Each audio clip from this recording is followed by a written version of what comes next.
Welcome to Mega Nine TV morning paper analysis కార్యక్రమానికి స్వాగతం. ఈరోజు ప్రధాన పత్రికలోని ప్రధాన అంశాలు మనం ఒకసారి చూద్దాం.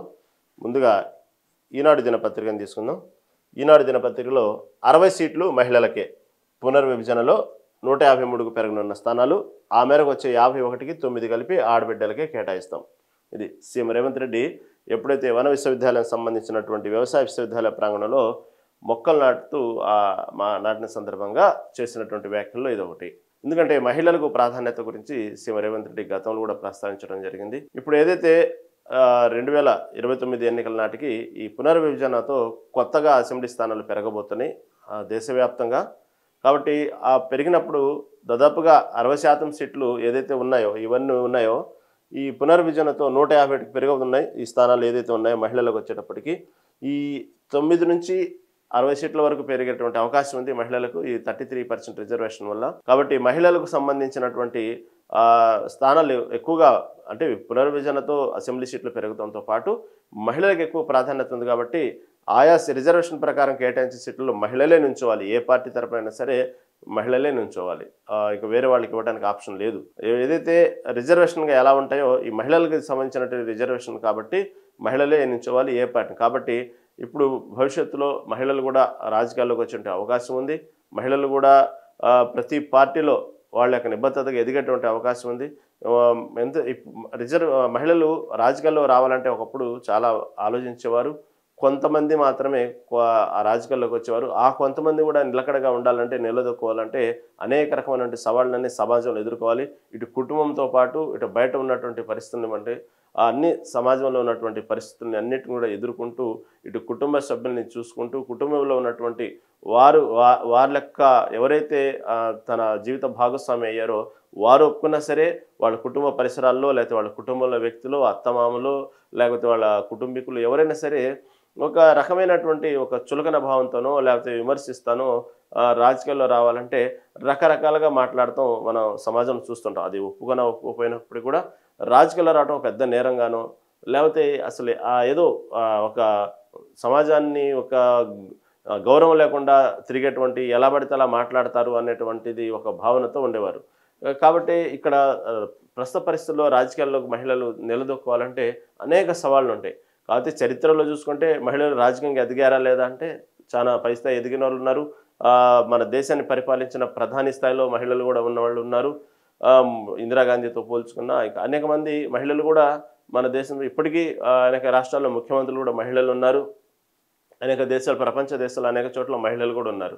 కాకపోతే ఇక్కడ ఉన్నటువంటి వాతావరణ పరిస్థితులు, ఇక్కడ ఉన్నటువంటి సాంస్కృతిక సంప్రదాయాల గురించి కానివ్వండి, ఇక్కడ ఉన్నటువంటి పెరిగేటువంటి పరిస్థితులు, భారతదేశంలో ఉన్నటువంటి కొన్ని కట్టుబాట్లు, ఇక్కడ ఉన్నటువంటి కొన్ని కుటుంబ వ్యవస్థల గురించి చూసుకుంటే మహిళలు అనేది కొంతవరకు రిస్ట్రిక్షన్గానే ఉండిద్ది. అంటే వాళ్ళు బానిసలుగా చూడటం అని కాదు, కానీ దాని అర్థం కొంతవరకు ఎందుకు ఒక మహిళ అనేది గడప దాటకూడదు, ఇంట్లోనే ఉండాలి, కుటుంబాన్ని పోషించుకోవాలి, ఉద్యోగాలు చేయకూడదనో, బయటికి వెళ్ళకూడదనో, సమాజంతో ఎక్కువగా మమేకం అవ్వకూడదు, తిరగకూడదు, మహిళలు అనేక రకాలుగా ఘోరానికి గురవుతారు, లేకపోతే మోసానికి గురవుతారు, లేకపోతే వాళ్ళు శక్తిహీనులను, అనుకున్నంత స్థాయిగా వాళ్ళు మెయింటైన్ చేయలేరనో, వాళ్ళ మేధాశక్తి ఉండదనో, ఇలా రకరకాలుగా మొదటి నుంచి ఒక రకమైనటువంటి ఒక అవగాహన, అపోహతో భారతదేశంలో స్త్రీలని కొంతవరకే పరిమితం చేస్తూ ఉంటారు.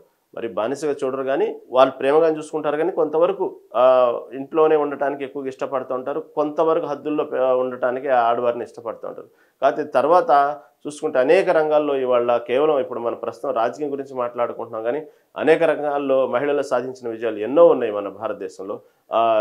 ఈ రోజున ఎంతోమంది మనం చూసుకుంటే ఈ హైదరాబాద్ వ్యాప్తంగానే సాఫ్ట్వేర్ సంబంధించిన రంగాల్లో చూడండి అనేక మంది మహిళలు ఉన్నారు. అదేవిధంగా ప్రభుత్వ కార్యాలయాలు ఇవ్వండి అనేక రంగ మహిళలు ఉన్నారు. అదేవిధంగా మన కార్పొరేషన్ చైర్మన్లు కానివ్వండి, ఇలా ప్రతిదీ చూసుకుంటే ఇవాళ అనేక మంది మహిళలు సమాజంలో మగవారితో పాటు పోటీగా అంతకంటే ఎక్కువగానే సమానంగా పోటీ పడుతున్నారు. దానికి సంబంధించినటువంటి అనేక రంగాల్లో నైపుణ్యం చూపిస్తున్నారు, దేశానికి ఉపయోగపడుతున్నారు, రాష్ట్రానికి ఉపయోగపడుతున్నారు. అనేక రకమైనటువంటి ఇప్పుడు మనం చూసుకుంటే కలెక్టర్లు కానివ్వండి, ఐఏఎస్లు కానివ్వండి, ఐపీఎస్లు కానివ్వండి, ఏ రంగంలో లేరు. చివరికి ఆర్మీ అంటేనే ఒక రకమైనటువంటి శక్తి సామర్థ్యాలతో కూడుకున్నటువంటి రంగము. అదేవిధంగా అనేక రకమైనటువంటి సవాళ్ళు, అనేక రకమైనటువంటి వాతావరణానికి ప్రతికూలంగా ఉన్నటువంటి సవాళ్ళను ఎదుర్కొంటూ చేయాల్సినటువంటి ఉద్యోగం ఆర్మీ కూడా. అక్కడ ఉన్నటువంటి పరిస్థితుల్ని కొంత మానసికంగా శారీరకంగా దృఢంగా ఉండాలి. ఆర్మీ అంటేనే శారీరకంగా దృఢంగా ఉన్న వారిని ఎక్కువగా తీసుకుంటుంటారు.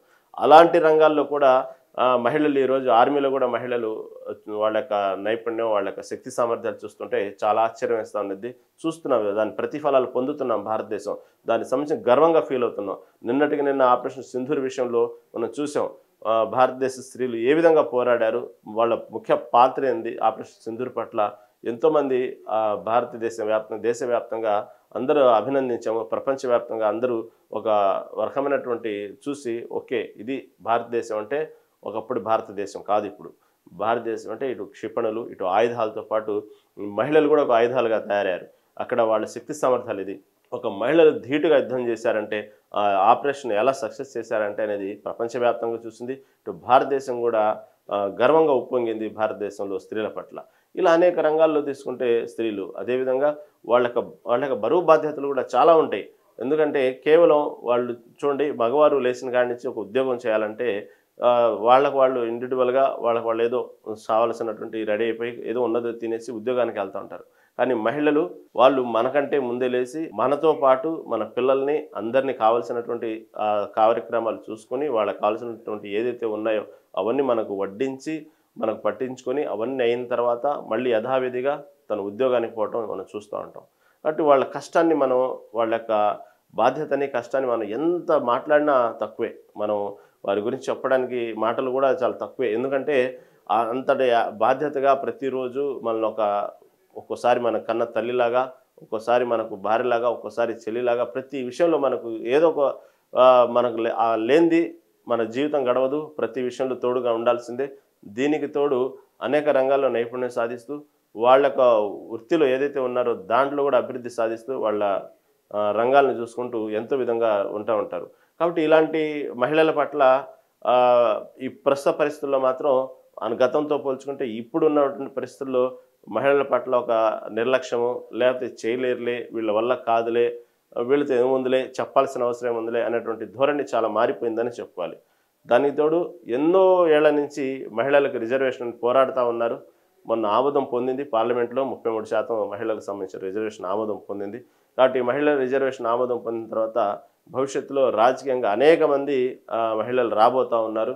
ఎందుకంటే కేవలం ఒక పార్టీకి సంబంధించిందే కాదు, రాజకీయాల్లో మహిళలు రావాలంటే అన్ని పార్టీలు అవసరం మహిళా రిజర్వేషన్ సంబంధించి.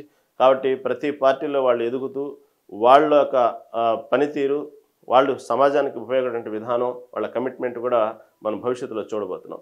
మళ్ళీ మహిళలు రిజర్వేషన్ పట్ల ఎలాంటి ప్రతిఫలాలు పొందబోతున్నాం అని తెలుసుకునే ముందు స్మాల్ బ్రేక్ తీసుకుందాం.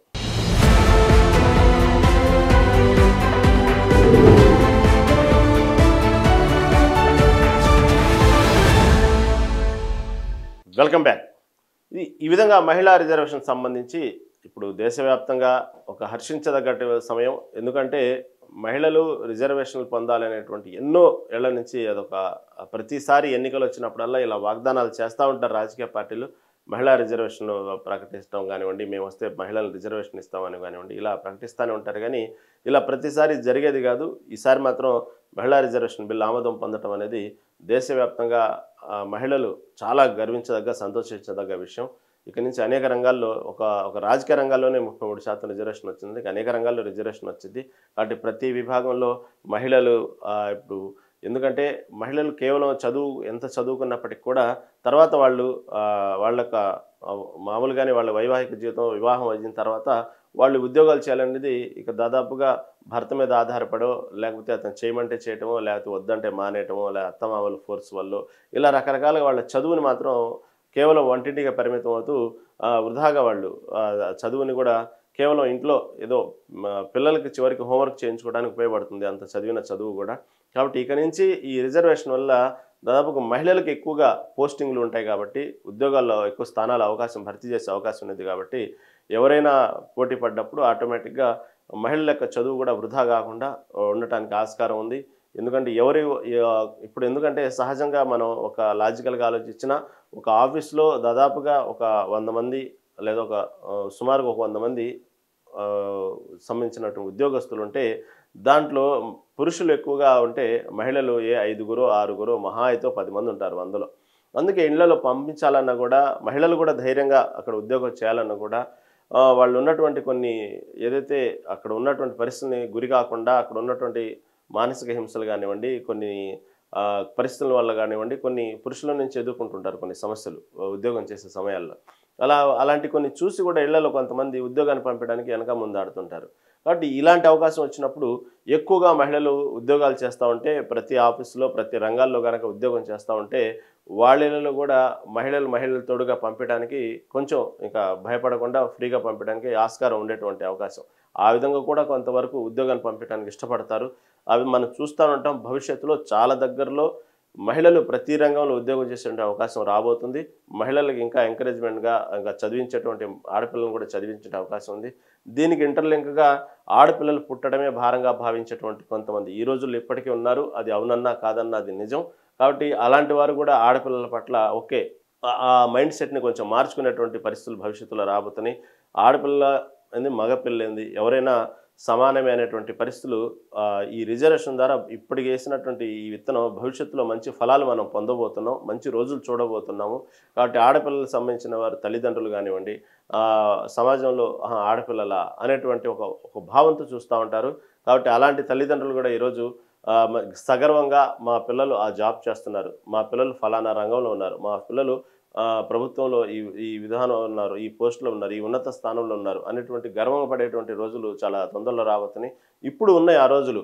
కాకపోతే ఇంకా ఇంకా కొంత అభివృద్ధి చెందాల్సింది ఉంది. మైండ్ సెట్ మారాలి. ప్రస్తుతం సమాజంలో ఆడపిల్లలకు సంబంధించిన విషయంలో తల్లిదండ్రుల మైండ్ సెట్ మారాలి. సమాజంలో కొంతమంది మైండ్ సెట్ మారాలి.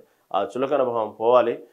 ఇప్పుడు ఇలాంటి రిజర్వేషన్ వల్ల దాదాపు అందరు ఎటు చూసినా ప్రతి విభాగంలో, ప్రతి డిపార్ట్మెంట్లో, ఎక్కడ చూసినా ఉద్యోగాల్లో, వ్యాపార సంస్థల్లో ఎటు చూసినా ఎక్కువగా మహిళలే కనబడతారు. కాబట్టి మహిళల్ని కూడా ప్రోత్సహించడానికి, మహిళల్ని పంపించడానికి, ఎక్కడ భయం లేకుండా సెక్యూర్గా ఉండటానికి ప్రతి విషయంలో కూడా ఇప్పుడు వెనకాడరు. ఎందుకంటే సహజంగా ఎంత మేధాశక్తి ఎంత పెంపొందించినా, ఎన్ని రంగాల్లో అభివృద్ధి చెందినప్పటికీ కూడా మహిళలు కొంచెం పురుషులతో కంపేర్ చేసినప్పుడు శారీరకంగా బలహీనులుగానే ఉంటారు. మానసికంగా చాలా బలంగా ఉన్నప్పటికీ కూడా శారీరకంగానే బలహీనంగానే ఉంటారు. కాబట్టి అటువంటి శారీరక బలహీనంగా ఉన్నప్పుడు సమాజంలో ఎదుర్కొనే సమస్యలు, కొన్ని ఉన్నటువంటి అఘాయిత్యాలకి వాళ్ళు ప్రతిఘటిస్తారో లేదో ప్రతిఘటించలేరు, వాళ్ళకేం చేత కాదు, ప్రతిఘటించలేకపోతున్నారు అనేటువంటి ఒక భావనతో భయంతో బిక్కుమని ఉద్యోగాన్ని పంపిస్తూ ఉంటారు తల్లిదండ్రులు కానివ్వండి, లేదంటే భవిష్యత్తులో పెళ్లి చేసుకున్న భర్త కూడా కానివ్వండి, ఎక్కడో కొంత ఇన్సెక్యూర్గా ఫీల్ అవుతూ ఉంటారు. కాబట్టి ఇక భవిష్యత్తులో అలాంటి అవసరం రాదు. ఎందుకంటే ఎక్కువగా మహిళలే ఉద్యోగాల్లో ఉంటారు. ఎక్కడ చూసినా వాళ్ళు తోడుగా ఉంటారు. ఒకళ్ళు తోడుగా ఉద్యోగాలు చేసుకుంటూ ఉంటారు. రిజర్వేషన్ ప్రకారం ఉంటారు. ఇప్పటికే ప్రభుత్వం అనేక రకమైనటువంటి సంస్కరణలు తీసుకొచ్చింది. మహిళలకు ఎక్కడ సమాజంలో తిరిగేటప్పుడు ఎటువంటి ఎటువంటి సంబంధించినటువంటి ఏదైనా సరే అపాయాలు కానివ్వండి అటువంటి రాకుండా అనేక రకమైనటువంటి ఇప్పటికీ యాప్స్ కానివ్వండి, టోల్ ఫ్రీ నెంబర్లు కానివ్వండి, అనేక రకమైనటువంటి సదుపాయాలు ఇప్పటికే మహిళలకు ఇచ్చింది. గతంతో పోల్చుకుంటే ఇప్పుడు మహిళలు కూడా అంత ఈజీగా ఎక్కడ ఏ సమాజానికి ఇప్పుడున్న పరిస్థితిని ఎక్కడ భయపడేది లేదు. ఎక్కడో కొన్ని సంఘటనలు జరుగుతున్నాయి తప్ప ఎక్కడ వాళ్ళు కూడా చాలా గట్టిగానే పోరాడుతున్నారు, గట్టిగానే ఫైట్ చేస్తున్నారు. వాళ్ళకు ఉన్నటువంటి సోర్సెస్ ఏదైతే ఉన్నారో వాటిని ఉపయోగించి ప్రతిఘటిస్తున్నారు జరిగేటువంటి అన్యాయాన్ని కానీ, ఆ సమయంలో జరిగేటువంటి ఆపదల్ని కానీ. అయినప్పటికీ కూడా ఇంకా ఎక్కడో మనం వింటానే ఉన్నాం సమాజంలో. కాబట్టి ఇవన్నీ ఒకదానికి చైన్ లింక్, ఇంటర్లింక్ మూలాలు చూసుకుంటా ఉంటే భవిష్యత్తులో అలాంటి సంఘటన జరగడానికి చాలా తక్కువ ఆస్కారాలు ఉంటాయి. ఎందుకంటే మహిళలు కూడా అనేక రంగాల్లో రాణించబోతున్నారు, ఉద్యోగాలు చేయబోతున్నారు, రిజర్వేషన్లు రాబోతున్నాయి. కేవలం రాజకీయ రంగంలోనే కాదు, మహిళలకు సీఎం రేవంత్ రెడ్డి గారు చెప్పినట్టు కేవలం ఇక్కడ రిజర్వేషన్ వల్ల మహిళలకి సీట్లు పెరుగుతాయి, మహిళలు రాజకీయంగా ఎదుగుతారు అని చెప్పడం కేవలం ఒక సంబంధించిన రాజకీయ వ్యవస్థే కాదు, ప్రతి విభాగంలో మహిళలు భవిష్యత్తులో ఎదగబోతున్నారు. మంచి రిజర్వేషన్ రాబోతున్నాయి, ఉద్యోగాలు చేయబోతున్నారు, చదువులో కూడా మంచిగా రాణించేటువంటి అవకాశం ఉంది.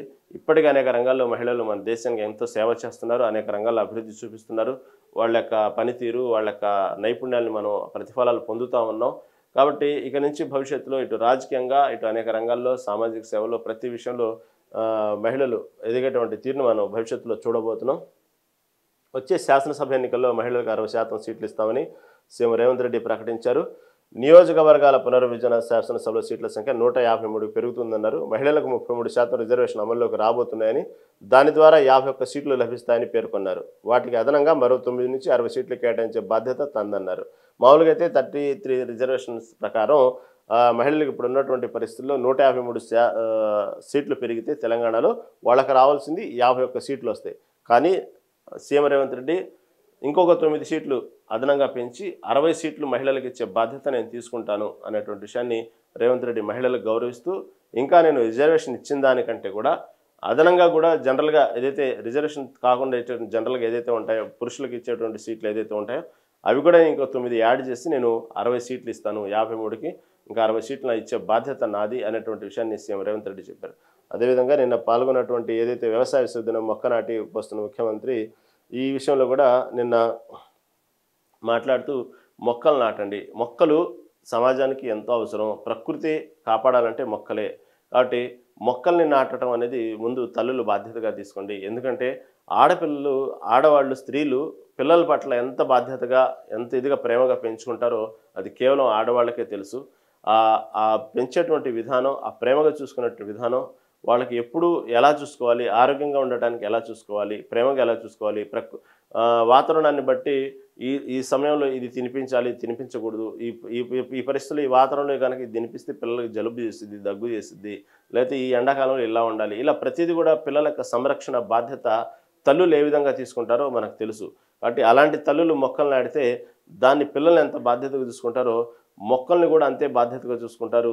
దాన్ని పెంచే విధానం, దానికి సరైనటువంటి నీరు, దానికి సంబంధించినటువంటి ఏదైతే ఉన్నాయో దాన్ని జాగ్రత్తగా చూసుకోవడం మహిళలకే చెల్లిద్ది. కాబట్టి మహిళలు ముందు మొక్కలు నాటండి, ప్రతి మహిళ ఒక మొక్క నాటండి. ఎందుకంటే మహిళలను ఎందుకంటానంటే మహిళలు మొక్కలు నాటడం వల్ల ఆ సంరక్షణ అనే బాధ్యత మహిళలంతా చక్కగా ఇంకెవరు చేయలేరు.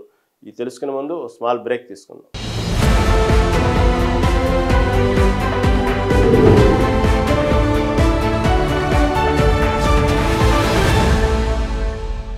Welcome back.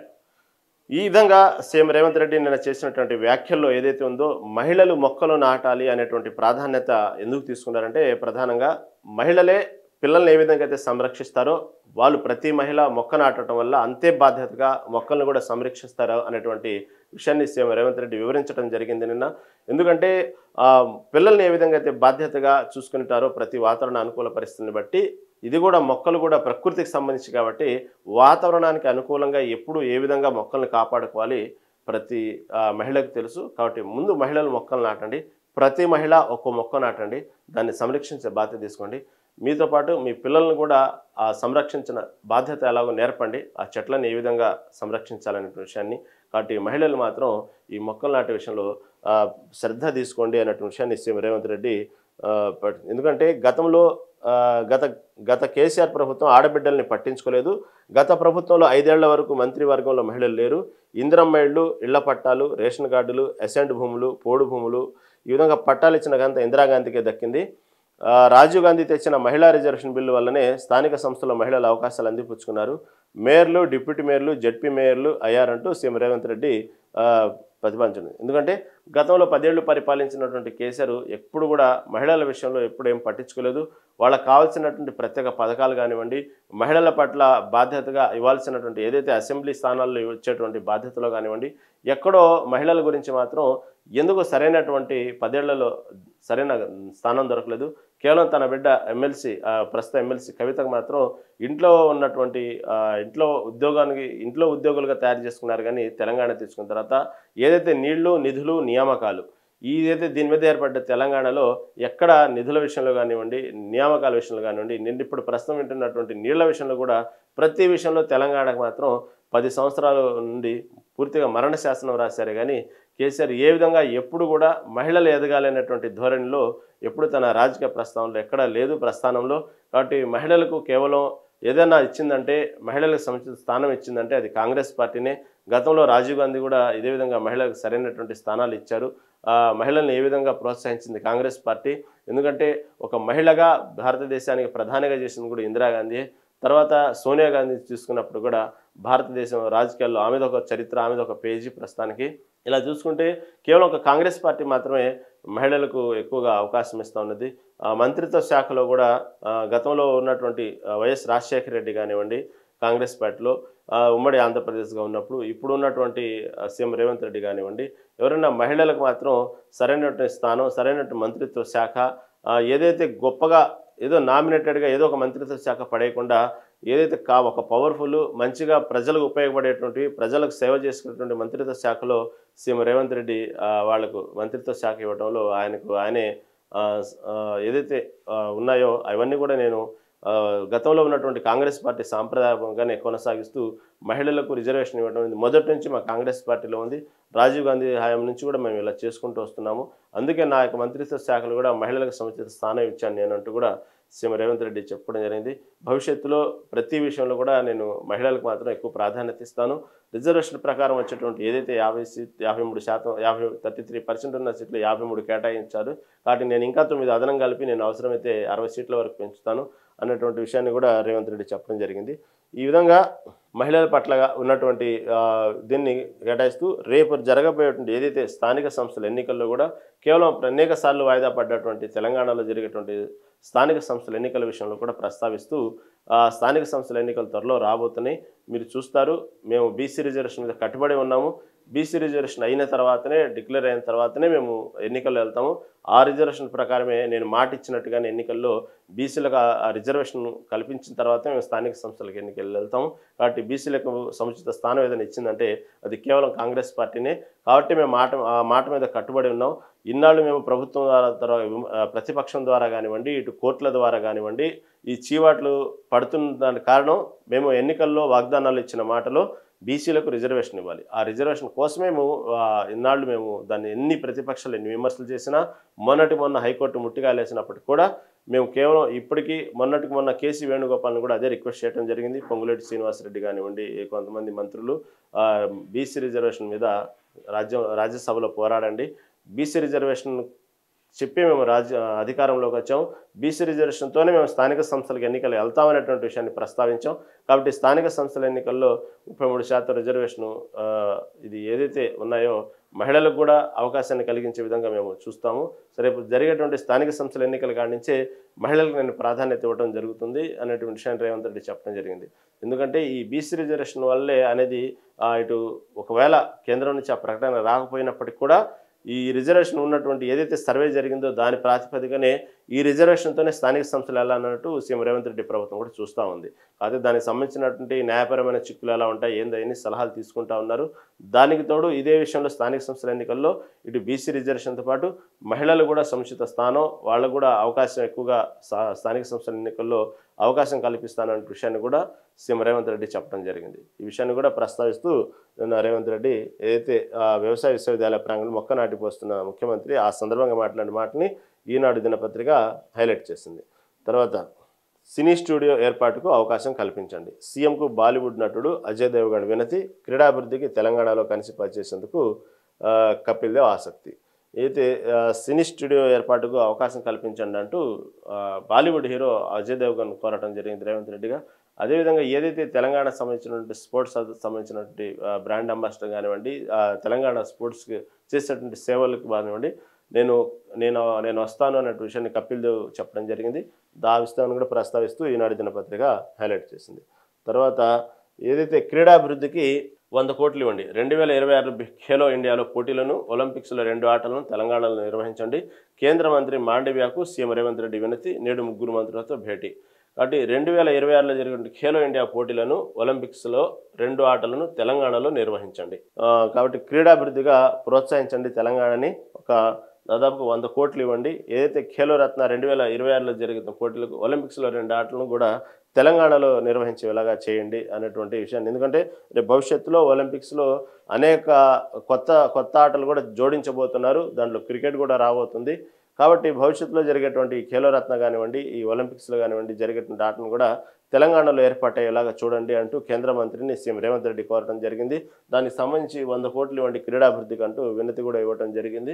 దాంట్లో ఈ మాండవ్యకు సీఎం రేవంత్ రెడ్డి వినతి ఇచ్చారు. ఈ విధంగా మాకు క్రీడాభివృద్ధికి 100 కోట్లు ఇవ్వండి అని. నేడు 3 మంత్రులతో కూడా ఇదే విషయం ప్రస్తావించే అవకాశం ఉంది, భేటీ అయ్యేటువంటి అవకాశం ఉంది సీఎం రేవంత్ రెడ్డి. ఈ విషయాన్ని కూడా దీనికి సంబంధించిన కూడా ఈనాడు దినపత్రిక తీసుకుంది. తర్వాత ఈ తేజస్విని సిద్ధార్థ బుద్ధ వెంకట అమెరికాలో రోడ్డు ప్రమాదం, కుటుంబం సజీవ దహనం. నిన్న అమెరికాలో జరిగినటువంటి ప్రమాదాన్ని కూడా ఈనాడు దినపత్రిక హైలైట్ చేసింది. సోదరి ఇంటికి వెళ్ళి నిన్న వీకెండ్స్ అక్కడ ఉన్నటువంటి అమెరికాలో ఉన్నటువంటి విధంగా వీకెండ్స్కి సోదరి ఇంటికి వెళ్ళినటువంటి కుటుంబం మన హైదరాబాద్ వాసులే వీళ్ళందరూ కూడా వెళ్ళొస్తుండగా కారు ప్రమాదంలో ఈ సజీవ దహనమయ్యారు.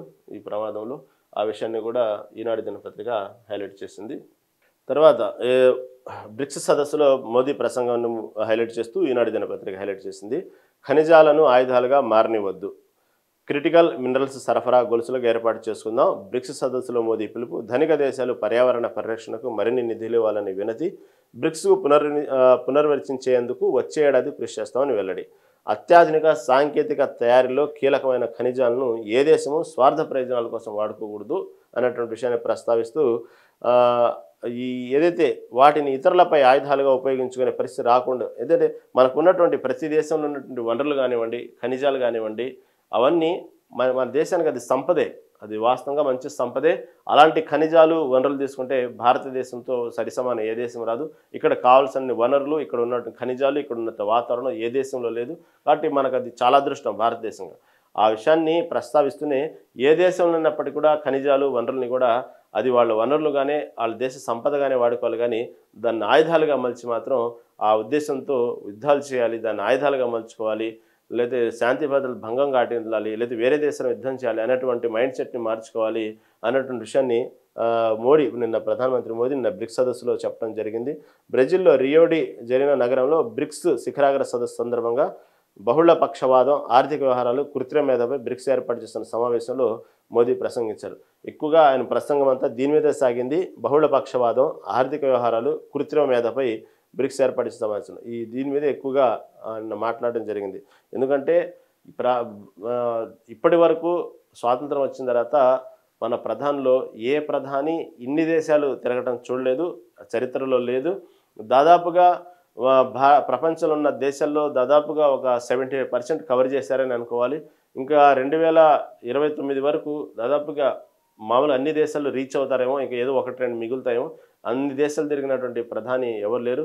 దాదాపుగా కొన్ని ఆయన చూసుకుంటే ప్రధానమంత్రి అయినప్పటి నుంచి ట్రాక్ మొత్తం చూసుకుంటే సుమారుగా ఎక్కువ శాతం ఎక్కువగా విదేశాల్లోనే ఉన్నట్టుగా అర్థమవుతా ఉంది. ఎక్కువ విదేశాల్లోనే తిరిగారు. ఈ విధంగా విదేశాలు తిరుగుతూ విదేశాల్లో ఇతర దేశాలతో సత్సంబంధాలు పెంచుకొని భారతదేశం యొక్క గొప్పతనాన్ని చాటుతూ భారతదేశం యొక్క అసలు పరువు ప్రతిష్టలు కానివ్వండి, భారతదేశ గొప్పతనాన్ని విదేశాలు తెలియజేస్తూ అక్కడ ఉన్నటువంటి విదేశాల వాళ్ళు కూడా మోదీని సత్కరించడం అనేది అంత ఆషామాషి వ్యవహారం కాదు. ఎక్కడికి వెళ్ళినా అనేక దేశాలు మోదీని ఆదర్శంగా తీసుకున్నాయి, మోదీని రమ్మని ఆహ్వానిస్తున్నాయి. ఇలా ఏ ప్రధానికి జరగలేదు.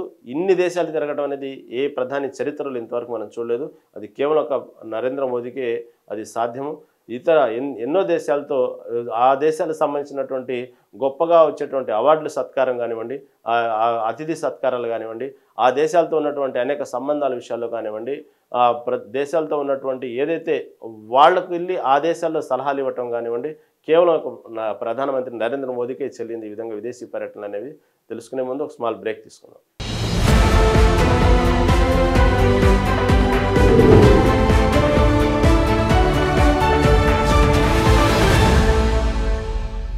Welcome back.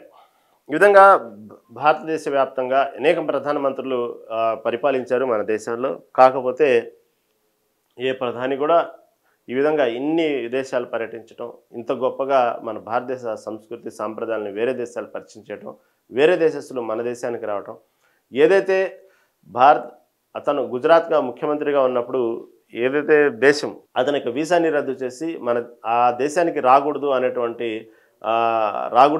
విధాన్ని అతని వీసాని రద్దు చేసి అతను ఆ దేశంలోనే ఆహ్వానించకూడదు అనేటువంటి నిషేధించినటువంటి దేశమే ఇప్పటికీ అనేక సార్లు తిరిగినటువంటి దేశాల్లో ఎక్కువ శాతం తిరిగింది ఆ దేశంలోనే నరేంద్ర మోదీ. అది నరేంద్ర మోదీ యొక్క గొప్పతనమే చెప్పుకోవాలి. యాక్చువల్గా అలాంటి ఎవరు గతంలో లేరు, భవిష్యత్తులో కూడా రారేమో. ఆ విధంగా ఏ దేశమైతే మా దేశానికి లేదు అతనికి ఎంట్రన్స్ అని నిషేధించిందో అదే దేశానికి ఎక్కువ సార్లు వెళ్ళటం, అదే దేశాన్ని ఆహ్వానించడం, అదే దేశాలు పదే పదే ఇతనికి స్నేహాస్తం అందించడం, ఇతని యొక్క సహకారం కోరుకోవటం, సలహాలు కోరుకోవటం అంటే అది విజయం అంటే. అలా ఉండాలి విజయం అంటే. ఎవరైతే మన శత్రువులు ఉన్నారో వారే మనకు మిత్రులుగా మారటం అనేది అంత ఈజీ కాదు.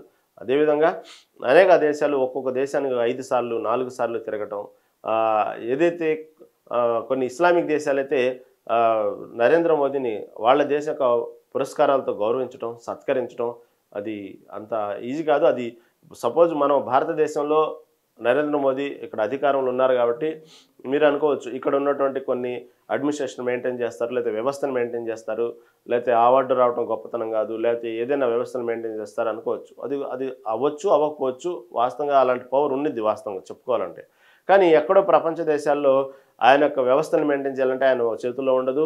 కనీసం అక్కడ దానికి సంబంధించినటువంటి ఆ దేశ ఉన్నటువంటి కండిషన్స్, ఆ దేశంలో ఉన్నటువంటి విషయాల్లో తలదూర్చాలన్నా కూడా అవే పనులు కాదు. నరేంద్ర మోదీ అని కాదు, ఏదైనా ఇక్కడ ఉన్నటువంటి ప్రభుత్వం సంబంధించినటువంటి వ్యక్తులు అధికారులు చేయాలంటే అంత ఈజీ కాదు.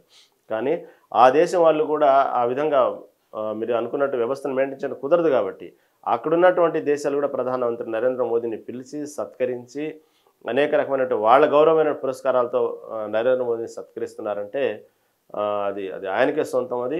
కాబట్టి ఈ విధంగా బ్రిక్స్ సదస్సులో కూడా ప్రధాని నరేంద్ర మోదీ చేసిన వ్యాఖ్యలు భారతదేశం యొక్క గొప్పతనాన్ని, అదేవిధంగా అసలు ఉన్నటువంటి దేశంలో ఉన్నటువంటి ఖనిజాలని వనరులను ఏ విధంగా వాడుకోవాలి, దాన్ని ఆయుధాలుగా మార్చుకోవద్దు, ప్రతి దేశానికి ఒక గొప్ప అదృష్టం అలాంటి సంపద ఖనిజాలు ఉండటం అనేది, దాన్ని ఎలా మలుచుకోవాలి, దాన్ని ఎలా వాడుకోవాలి కానీ ఆ సంపదని ఈ ఆయుధాల రూపంలో మాత్రం వాడుకొని దేశం యొక్క ఆర్థిక పరిస్థితి కానివ్వండి, ప్రజల ఆరోగ్య పరిస్థితులు కానివ్వండి, వాతావరణ పరిస్థితులు కానివ్వండి, ఈ భౌగోళిక గురించి మార్పులు కానివ్వండి, దీనికి మనం కారణం అవ్వకూడదు. మన నుంచి మనం ఉన్న హయాంలో అనవసరమైనటువంటి యుద్ధాలకు పోయి మన దేశాలను మనమే సర్వనాశనం చేసుకోకూడదు. కాబట్టి ఆ విధంగా కాకుండా ప్రపంచం అందరూ శాంతిగా ఉండాలి. మొదటి నుంచి భారతదేశ మనస్తత్వం అది. అదే విషయాన్ని ప్రధాని నరేంద్ర మోదీ చేసిన వ్యాఖ్యలు ఇక్కడ హర్షధ్వానాల మధ్యన బ్రిక్స్లో మాట్లాడిన మాటలు చాలా గొప్పగా భారతదేశ ఔన్నత్యాన్ని చాటి చెప్పడానికి ఉదాహరణ అని చెప్పుకోవాలి. బ్రిక్స్ సదస్సులో నరేంద్ర మోదీ చేసిన వ్యాఖ్యలు. అదేవిధంగా పట్టణాల్లో చీకట్లను ఈ వార్త హైలైట్ చేసింది ఈనాడు దినపత్రిక. నిజామాబాద్ నగరం నుంచి హైదరాబాద్ వెళ్లే మార్గంలో రహదారిపై వెలగని వీధి దీపాలు. కార్పొరేషన్లో 32,000 వీధి దీపాలు ఉండగా ఇందులో 2,600కు పైగా 6 నెలల నుంచి పనిచేయట్లేదు. నెలకు సగటున 450 వరకు మూలకు చేరుతున్నాయి. గతంలో ఏటా 4 కోట్ల మరమ్మతుల కోసమే కేటాయించారు. ప్రస్తుతం నిధులు లేక గుత్తేదారులు పట్టించుకోకపోవడంతో అనేక కాలనీల్లో రాత్రి అయితే అంధకారం అల్లుకుంటుంది. రాష్ట్ర వ్యాప్తంగా పరిస్థితి ప్రత్యేక కథనం. వాస్తవంగా ఈ మధ్యకాలంలో చూస్తే మీరు ఇది మాత్రం ఈ ఫోకస్ చేసింది మాత్రం నిజామాబాద్ నుంచి హైదరాబాద్ వెళ్లే మార్గం ఈ రహదారిని వేశారు కాదు. ఈ మధ్యకాలంలో అనేక రహదారులు చూసుకుంటే ఏదైతే మనకి లైట్స్ ఉన్నాయి కదా, ఈ మెయిన్ రహదారి మీదే ఇవే మనకు గమ్యస్థానాన్ని చేర్చేటువంటి, ప్రమాదాలు లేకుండా చేర్చేటువంటి గమ్యస్థానాన్ని చేర్చేటువంటి లైట్స్ ఇవి చాలా హెవీ ఫోకస్తో ఉంటాయి. దానికి సరైనటువంటి నిధులు లేక ఎన్నో రిపేర్లు వస్తున్నా దానికి సంబంధించిన రిపేర్లు చేయించకుండా ఎక్కడెక్కడైతే దాని ఎక్స్పైర్ డేట్ అయిపోయి స్పాయిల్ అయిపోతున్నాయో మళ్ళీ దానికి రికవరీ చేస్తారు. గతంలో దీనికోసం దాదాపు 4 కోట్లు ఖర్చు పెట్టేవాళ్ళు ప్రతిసారి. కాబట్టి దానికి సరైనటువంటి నిధులు కేటాయించగా దాన్ని సరైనటువంటి వినియోగించకుండా ప్రమాదాలు జరుగుతున్నా కూడా ఎన్నో నివారించడానికి అవకాశం ఉన్నప్పటికీ కూడా ప్రమాదాలు జరుగుతున్న విషయాలు దృష్టికి వస్తున్నప్పటికీ కూడా కేవలం ఈ విధంగా గత దాదాపు 6 నెలల నుంచి ఈ విధంగా 2,600 పైగా లైట్లు పనిచేయట్లేదు రహదారుల గుండా. మనం చూసుకుంటే మన ఇప్పుడు ఔటర్ రింగ్ రోడ్ దగ్గర చూసుకుంటే ఈ లైట్లు ఉంటాయి. అవి చూడటానికి చాలా చక్కగా అందంగా అలంకరించినట్టు కనబడతా ఉంటాయి దూరం నుంచి.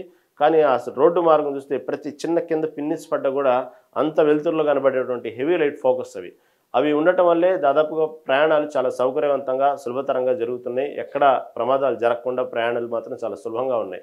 అటువంటి ఈ మధ్యకాలంలో చూస్తే దారి పొడవున దాదాపు 2,600 లైట్లు పనిచేయట్లేదు. కొన్ని మూలపడిపోయినాయి కొన్ని ఉన్నాయి, విరిగిపోయినాయి కొన్ని ఉన్నాయి. దానికి సంబంధించిన లైట్లు మరమ్మతులు కూడా చేయట్లేదు. ఆ విషయాన్ని కూడా ఈనాడు దినపత్రిక హైలైట్ చేసింది. ఇది వాస్తవంగా ఇది పట్టించుకోవాల్సిన విషయం. ఎందుకంటే ప్రయాణాలు రాత్రులు జరిగిన ప్రయాణాలకి మూలాధారం ఏంటంటే ఈ హెవీ లైట్సే.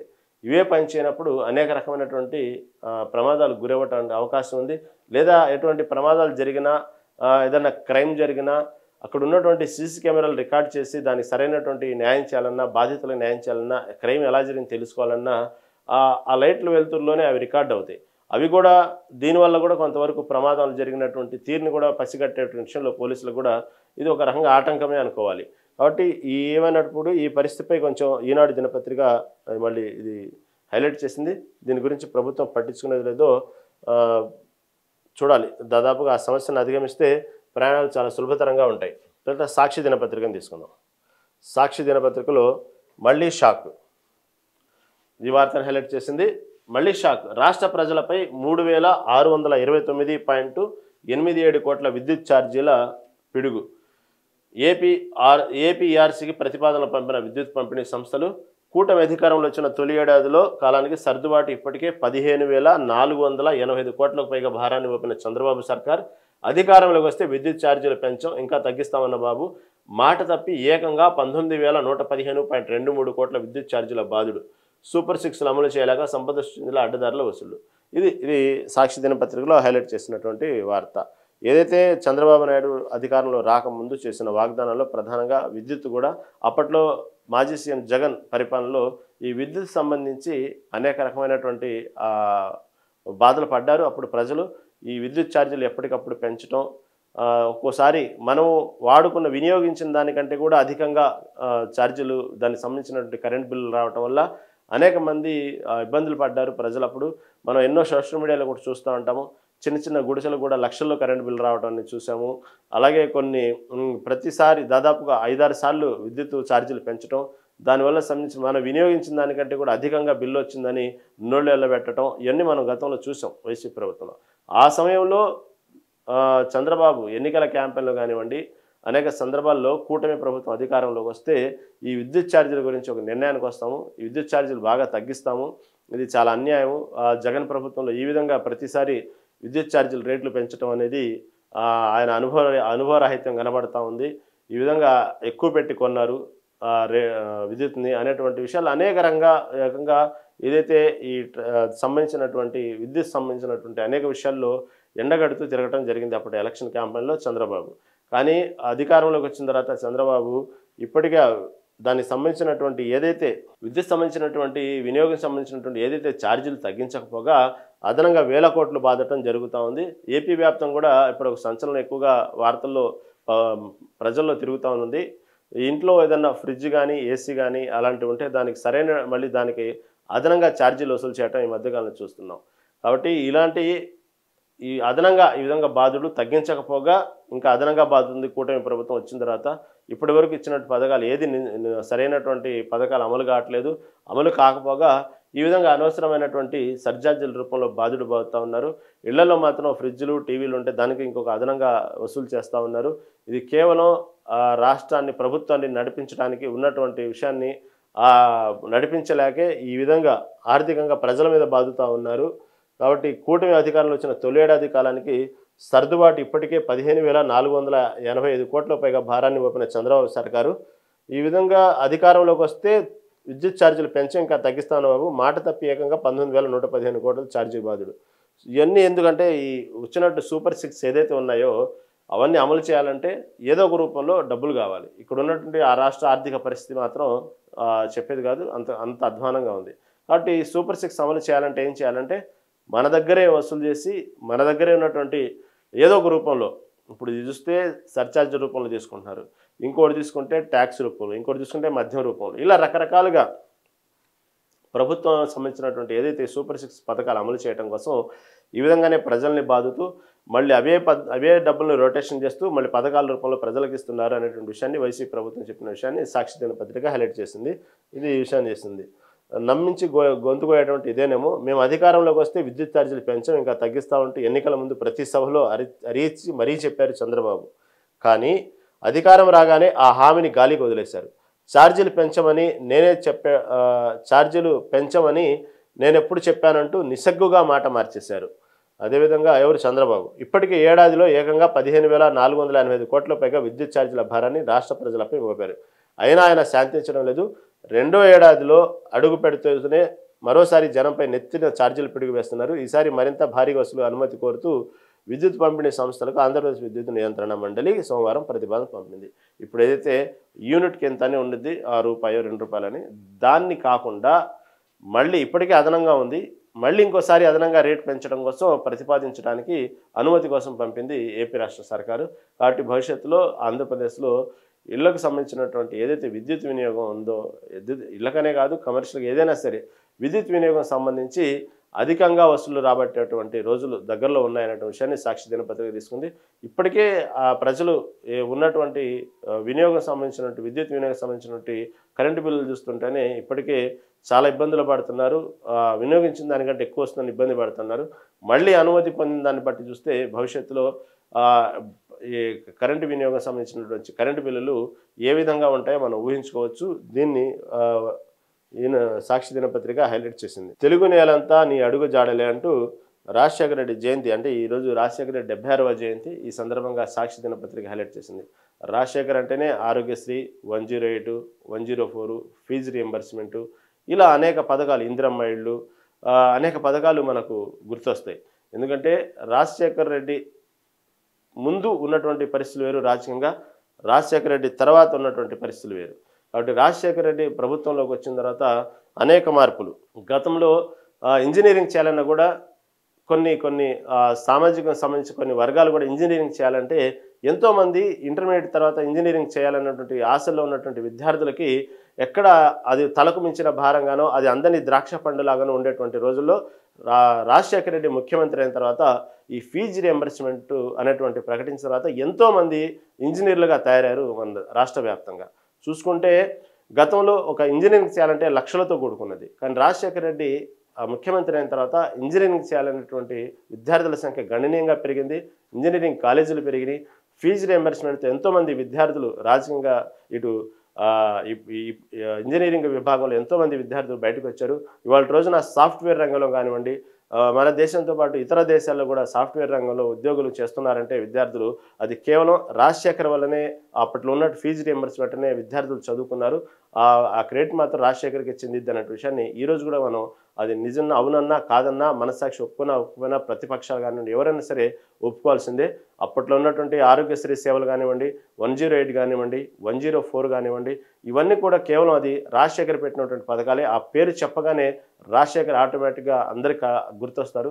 అటువంటి కేవలం ఆ పథకాలతోనే మళ్ళీ రెండోసారి సీఎంగా గెలవటం జరిగింది. దురదృష్టవశాత్తు విమాన ప్రమాదంలో చనిపోవడం జరిగింది. అది ఈనాటి ప్రధాన పత్రికలోని ప్రధాన అంశాలు. చూస్తూనే ఉండండి మెగా 9 టీవీ.